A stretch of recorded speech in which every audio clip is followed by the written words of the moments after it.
it's more of a different kind of reality where a lot of the things that we do expect here in the United States are entirely lacking.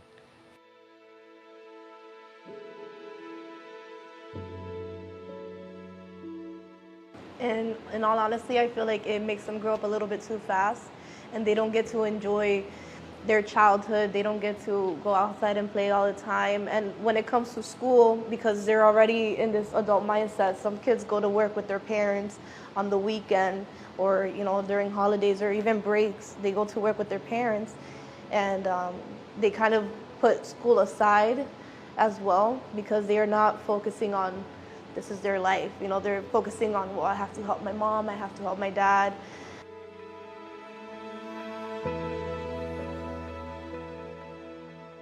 The South Dade Migrant Farm Working Camp has been around for almost 60 years.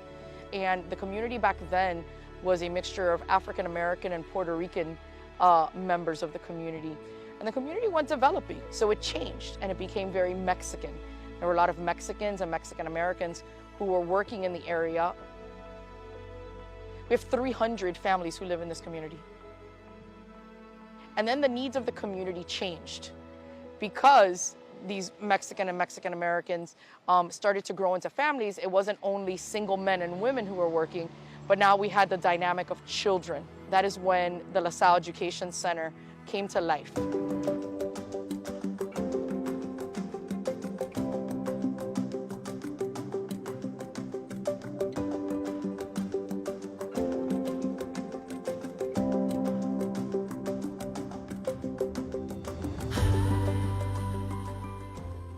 So in 1991, there was an ask that was made by the pastor of St. Anne's Mission. And St. Anne's Mission is a parish community that serves migrant farm working families. And at that time, the pastor was Father Joaquin Espino. And Father Joaquin at the time was working and was the pastor at St. Anne's. And he was looking for who could he recruit in to be able to help him with serving in this migrant community. He himself was a LaSallian alumni. So his background and his family and his brothers and sisters had been educated by the LaSallian brothers in Cuba. The center was started very simply. The alumni would come in on a Saturday morning. They would spend time with the children. They would do simple catechesis. They would bring in materials that maybe the children needed for their homework. It started off with typewriters, word processors, encyclopedias, and dictionaries. How could they help the children? And they would spend the day on Saturday with the children. From there, the center has grown to what it is today, a full working community center helping to meet the needs of the families within that LaSallian charism of continuing to look at the spiritual needs, but the physical needs, and also the emotional needs. Our students and our students' families don't have the luxury of parents staying home with them. So whenever schools are closed, we make it a point to be open so that children are not, number one, by themselves, so they're having something to eat every day and they're not out in the street.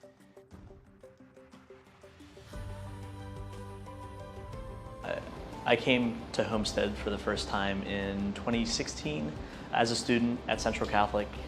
I think we saw a real need in the area. The things that this center does for the students and the children in the area and really provides them with the next level of support that they need.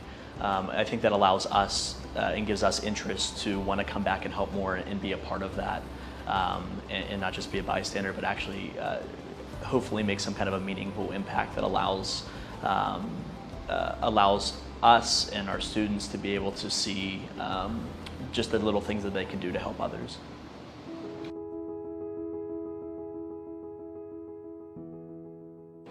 For them here, it's a little bit more of a safe place to come and talk to us about how they're feeling, what's going on, because it's not the culture to have that communication with your kids, and they're a little bit more standoffish about, their parents work hard, they have to work hard for the parents as well. They see us as a home, you know.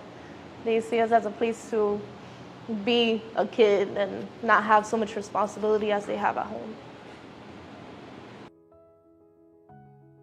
Well, it's that the teachers really care about their students, and that if someone, let's say, had a big problem, they would respect you if you didn't want to tell them what was going on at home or in school, and they would just try and cheer you up, and that's what I really like about the SALLE. Well, it's great. There's some people here. There are some people here that are, you know, friendly. They'll probably help you with some things.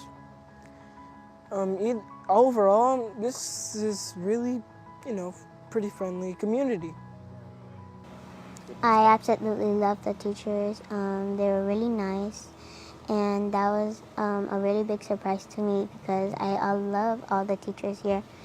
They're pretty much nice, and they let me do my homework, then they help me do my homework, and that actually makes me really glad.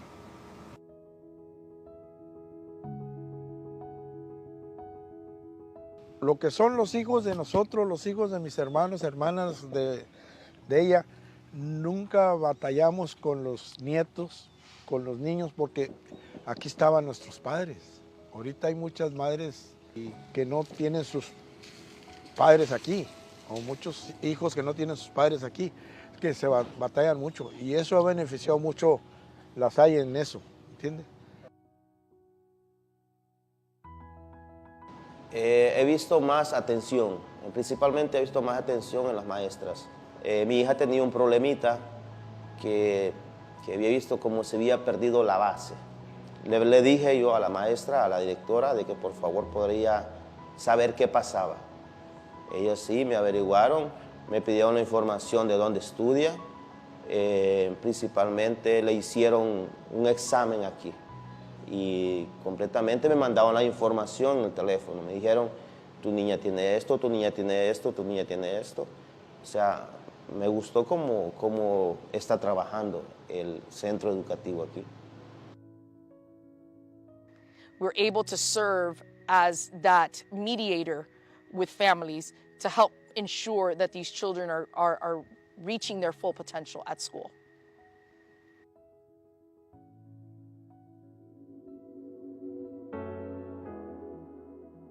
The challenge for them is that many of them had left their home to find a better future for themselves and their family. It's more of a different kind of reality where a lot of the things that we do expect here in the United States are entirely lacking, from the educational system to the simple internet that all of us expect. For many people who enter this country and do the work of agriculture and maybe are documented or not, many times feel unseen. So we want to make sure that they feel loved, that they feel seen, and they feel heard. And then that they open themselves up to a brighter future. We want to make sure that our students and our families understand that there is more than just this little chunk of land where they live and they work, but that there is a whole world out there open to them. We need people to come share their gifts and talents, like the young men who are here right now, in looking at what is it that you do that you want to share? What is it that you've been given that you want to share with others? And that might mean, for some of us, if we can't leave home, that might mean prayers. For others of us, it might mean coming and jumping on our roof and figuring out how to connect the internet. For others of us, it might mean making a pledge or a donation. It'll all look at what is your reality right now. So for anybody who's watching this right now, whether you're LaSallian or your family or friends, we ask you to come join us. Join our mission, join our work, get to know the work that we're doing down here in Homestead, Florida with the migrant farm workers. We ask you to come, we ask you to pray, we ask you to write a check. We ask you to find out how it is you can help us in our daily struggle to help to support those who are in greatest need.